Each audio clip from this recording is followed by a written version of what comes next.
আসসালামু আলাইকুম সবাইকে। আমি আসলে অনেক দিন ভিডিও নিয়ে আসতে পারতেছি না, কারণ হচ্ছে যে বন্যার কারণ হচ্ছে যে আমি টোটাল আমাদের গ্রামে বন্যার কারণে অনেক পরিবার পানিবন্দী ছিল। তাদেরকে আমি হচ্ছে যে আমাদের টিম নানাভাবে সহযোগিতা করার কারণে আমার যে সোয়েল অ্যান্ড ফিটসের যে ভিডিওগুলো, এই ভিডিওগুলো আমি আসলে দেখাইতে পারিনি। আমার যে পোষা পানিগুলোর কী অবস্থা ওইটা দেখাইতে পারিনি। আমার এই ঘরে পানি ঢুকে নাই, কিন্তু এর কাছাকাছি পানি এসেছিলো। এ হলো আমার একবার ফার্স্ট জেনারেশনের যে বেবিগুলো, এখানে 12টা বেবি আছে, 12টার মধ্যে কিছু এখানে আছে, কিছু বের হয়ে গেছে ওইগুলো। আর হচ্ছে যে এর পরে এই বেসটার পরে যেগুলো, এগুলো হচ্ছে যে এখানে আছে, এখানেও সেম 12টা আছে। এগুলো হচ্ছে যে আমি ফার্স্ট টাইম হচ্ছে যাই যখন বেবি ফুটার পর হচ্ছে যে আমি এখানে রাখি, এই জায়গাটাতে রাখি। এখান থেকে যখন মানে স্ট্রেটারগুলো দেওয়া হয়, স্ট্রেটারগুলো খাওয়ানোর পরে 15-16 দিন পরে যখন একটু স্ট্রেটার খাওয়ার পরে হচ্ছে যে তাদেরকে আমি ওইখানে স্থানান্তর করি।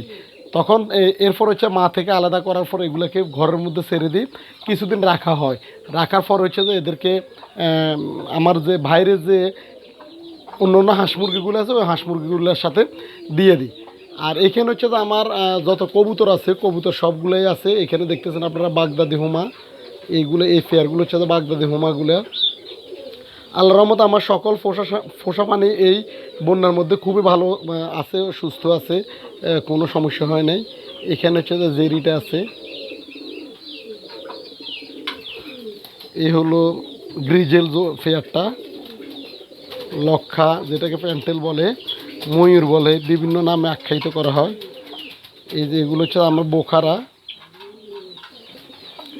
মুরগিগুলোর কথা বলতে গেলে হচ্ছে তার সবচেয়ে একবারে জিরো মানে শূন্য বাচ্চাকে আমি এখানে রাখি।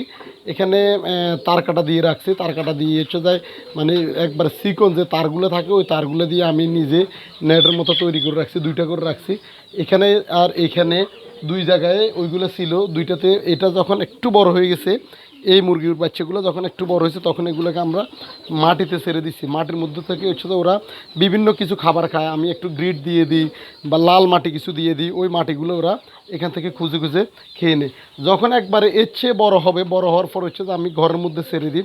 ঘরের মধ্যে হচ্ছে যায় 10-15 দিন থাকার পরে যখন এই একটু বড় হয়, তখন হচ্ছে তো আমি আমার ওই বাইরের যে কেসটা আছে, ওই কেসটার মধ্যে দিয়ে দিই। আর এখানে হচ্ছে যে আমার যত গিরিবাজ কবুতরগুলোর কথা, যেগুলো আমি ফ্লাইং করাই আর কি, শীতে অক্টোবর থেকে এদেরকে আবার ট্রেনিং পুনরাভাবে কার্যক্রম শুরু হবে। এগুলো হচ্ছে যায় সবগুলো এখানে এখানে 3টা মায়ের সাথে আছে। এখানে একটা ডিমে তা দিচ্ছে। এখানে হচ্ছে যে 13টা ডিম দেওয়া দিয়ে বসায় রাখছি আমি। এখানে হচ্ছে যে হলুদ যে ফিমেলটা, ওই ফিমেলটা। আর এইখানে 2টা কেজের মধ্যে হচ্ছে যে 2টাই নতুন করে আবার ডিম দিচ্ছে। এটা আমি সকালবেলা দেখতাম যে হোয়াইট কালারের যে ফাউমি প্লাস দেশি মুরগির ক্রসবিট যেটা, ওইটা ডিম দিচ্ছে।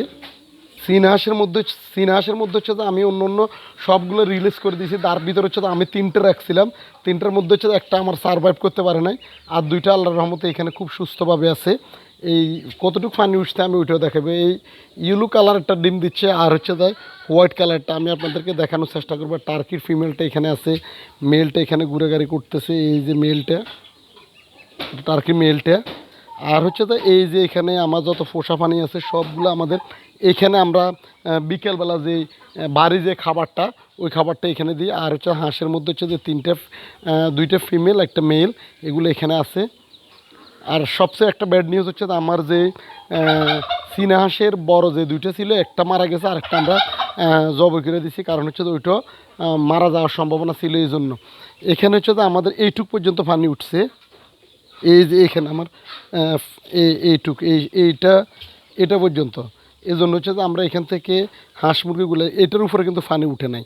যখন এগুলো ছেড়ে দিতাম তখন হচ্ছে যে আমাদের ওই যে ওইখানে যাই খাওয়ার দাওয়ার খাইতো, এবং অন্য কোনো দিকে যাওয়ার সম্ভাবনা ছিল না, যেহেতু এরা বেশিরভাগই এখানে ঘোরাঘুরি করে। এই যে দেখতেছেন হাঁসগুলো এখানে ঘোরাঘুরি করতেছে, তারপরে মুরগাগুলো এখানে সারাক্ষণ এখানে খাবার থাকে, এই জন্য হচ্ছে এখানেই বেশি থাকে। এতে এই ছিল আজকে ভিডিও। দেখা হচ্ছে পরবর্তী আরেকটা ভিডিওতে। ততক্ষণ পর্যন্ত সবাই ভালো থাকুন, সুস্থ থাকুন। আল্লাহ হাফেজ, আসসালামু আলাইকুম।